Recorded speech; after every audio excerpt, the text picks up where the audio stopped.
This is Anonymous, the Truth Seeker. Over 400 years ago, millions of black people were conquered, captured, and kidnapped from the coast of Africa, brought to the Western Hemisphere and chained, sold on auction block, and pimped out all across America. It was a brutal and morbid time filled with oppression, misogyny, and molestation. America, it was a place of pain and torture. It created a caste system. It was a system of institutionalized racism where whites were on the top and blacks were on the bottom. Therefore, it's safe to say that America was built and predicated on racism. It has been woven into the moral fiber and fabric of America from its inception. If this sounds absurd to you, then you don't realize that blacks were forced to submit. They were forced to work without pay. They was forced into sex. They was forced into servitude. Therefore, isn't this true? A quintessential essential definition of pimping? This hostile, demoralizing, and mistreatment of blacks, it left a long and devastating impact on the minds of black people all across America. We cannot reverse our history and ignore the agony of the past. Slavery, it decimated and destroyed the black community, the families, because it did not recognize its existence for marriage or nothing else. Using fear and intimidation tactics, blacks were often beaten, frightened, and they lived in constant fear of being sold off.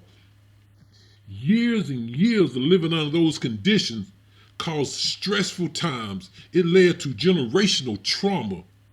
Trauma that has been passed down through your gene pool, your cell memory. Yes, it's true. The pain and suffering that our ancestors experienced has caused post-traumatic slave disorder to the descendants of the slaves.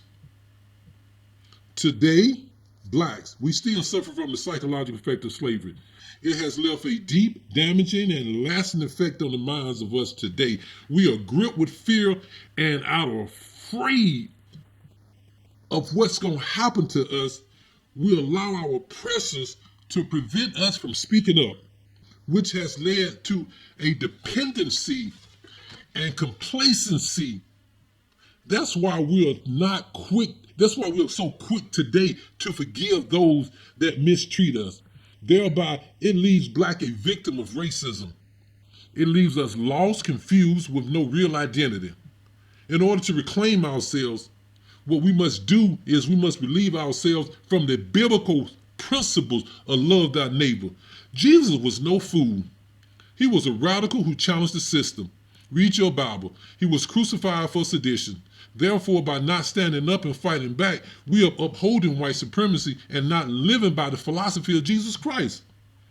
In closing, I just want to say, to overcome this psychological barrier of slavery that has engripped us and paralyzed us with fear, this system has permeated our minds and make us believe that we're inferior. To overcome it, we must traffic in truth-telling and awaken our consciousness. We were taught and bought a bunch of lies. The first Americans were Africans. There is DNA evidence to support this idea. Black people are indigenous to America. We have been miseducated and misinformed about our history. The Dutch and the Portuguese enslaved Africans long before 1619. They started their enslavement of black people in 1555. But the United States started their enslavement of black people in 1619. And that's the truth. In order to overcome this, we must learn and discover who we are and know thyself. This is Anonymous, the Truth Seeker, signing off. Don't be a victim of your circumstances and become your own worst enemy. Peace.